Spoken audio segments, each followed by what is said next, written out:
Happy day, Internet! How you doing? What's up? I'm Tad with t-digitech, and today I'm giving you 10 reasons of my nitpicks with the Shadow of Colossus Remake on the PlayStation 4. Let's roll the clip!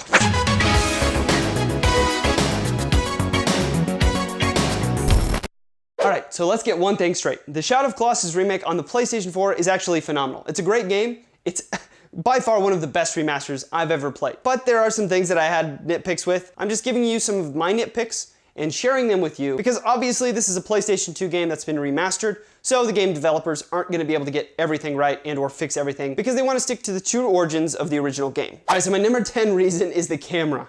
The camera is sometimes really frustrating. If you've played the game, you probably know. I don't feel like I'm alone on this one. The camera just sometimes doesn't want to move where your character is, and it's frustrating. This is probably just one of the bigger nitty-gritty aspects that I didn't like about the game, but there's a learning curve, and you have to adjust to that. It doesn't make it a bad game. It just makes it a little bit more frustrating at sometimes. Number 9 is something that I just mentioned. There is a learning curve to this game. I just ate a hair.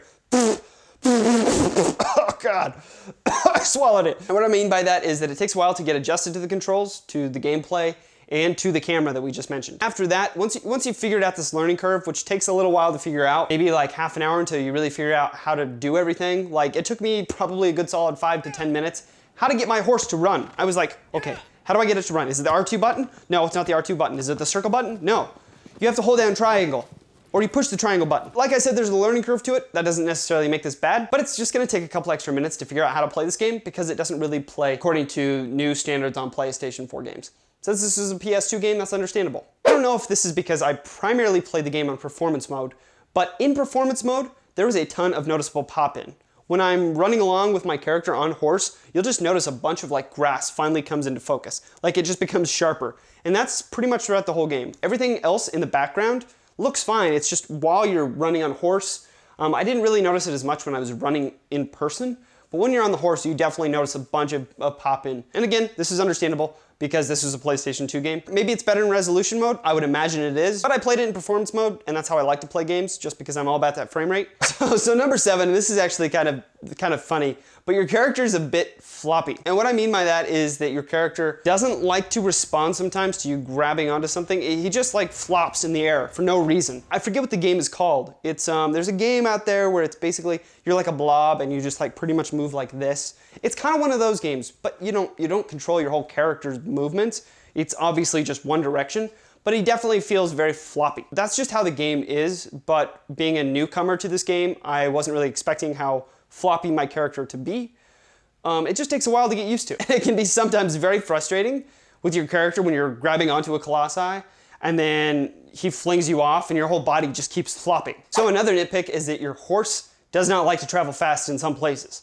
And that can be really frustrating. Oftentimes, I would just get off my horse and just walk, because your horse decided to just, go slow. Especially when you're going around like very narrow portions of the map, your horse will noticeably slow down. If you're in like a forest, or if you're in somewhere that's like on a cliffside, your horse will slow down. So what I would do is I'd get off my horse, I'd run all the way down, and then I'd call him. And finally he would show up, like when I'm like a couple minutes past him. Like, I get this is a short game, and you're trying to make the atmosphere like really cool. I mean, that's definitely a big nitpick, but I just want my horse to move a little bit faster, okay? Just a little bit faster. Move the horse! Move it! Just thinking about it makes me frustrated. I'm like, come on! Just want him to move a little faster. That's it. So he's a little bit difficult to maneuver, but that goes along with the learning curve. Once you figure it out, it pretty much just becomes second nature to you. And it becomes fun, actually. In my number 5 reasoning, and I kind of went into this in my top 10 reasons why you should buy the game, and you actually play as the villain pretty much in the game. You can argue with me on that one, but you have good intentions, but you essentially are the antagonist. You pretty much are killing all these colossi, and you actually feel really bad about it. Like, when I was playing it, I was like, ooh, I am destroying families right now, and it's sad, but at the same time, it goes along with the elements and the overall atmosphere of the game, and the ending kind of correlates with that similar vibe. But I just felt really like a burden of sadness when I was killing them, especially with the music when you kill them. It's just like, they're going down in slow motion, and you're like, ooh, I just did that. And then, and now you're a homewrecker. The bosses can be sometimes frustrating, and that goes along with the gameplay and the learning curve, but sometimes when you die in a boss fight, it's just like, oh my God, now I have to redo everything, especially if you fall off of a colossi. Or like the underwater colossi level, when you have to grab onto him as he comes up and he has lightning and electricity and you just like get lost in the water. And then you have to wait for the Colossi to come back around so you can grab onto it. Like I said, this isn't really like a high-paced game. You have to do a lot of waiting and critical thinking to defeat Colossi. But if you get knocked off and then you have to travel all the way back up, especially in the last boss fight, if you fall off, you have to travel all the way back up. But again, that just goes along with the elements and the overall atmosphere of the game. All right, so number 3, and this might be one of the things that really bugged me the most about the game, and there's a lot of traveling, especially if you don't know where to go and your only way of direction is with your sword. And if it's pointing in a direction and it goes right into a forest, there are ways that you could get to that boss, but there's only one way, and you might go the wrong way and be stuck in that little area trying to find how to get to the Colossi, but really you should have gone over here to get to him. And this aspect, again, also leads to the atmosphere of the game.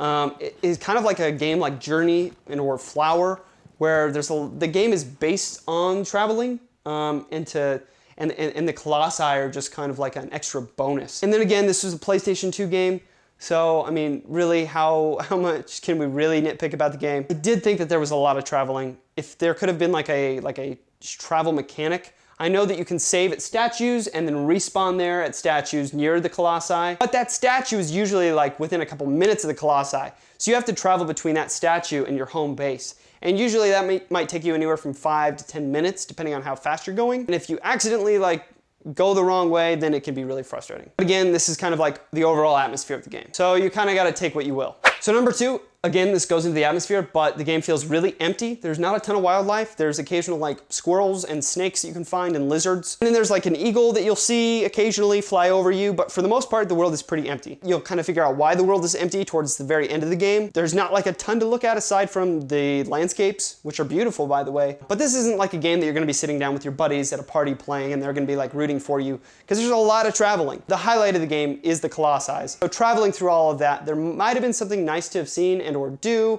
Photo mode is a nice option because I took a lot of dope photos, but for the most part, you're pretty much just going to be traveling and kind of looking at sand and or forest for a majority of it. All right, so my number 1 reason that I had a nitpick with this game is restarting a journey to the boss. Now, you can save once you get towards a boss at a statue, but if you do like I did and you accidentally fall into like a cliff or fall outside of a waterfall, you will actually have to respawn back at your home base if you didn't make it to that statue near the Colossi. But if you're playing this game with a buddy and you accidentally fall and or have to respawn all the way back at home before you make it to the Colossi, then your buddy might be like, ugh, dude, now I gotta watch you travel all the way back to the Colossi. I know, I'm sorry, like I've done this like 3 times now. I have no excuse for falling into the waterfall 3 times. Yeah, now you gotta go all the way back to the home base to restart to fight the Colossi. I know, I promise, I'll make it this time.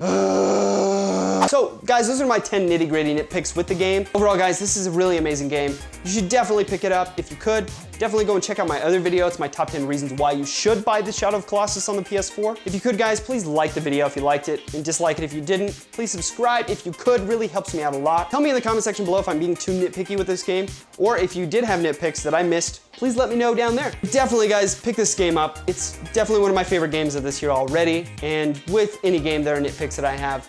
But you guys have yourself a good day, and I will see you in the next video. Peace!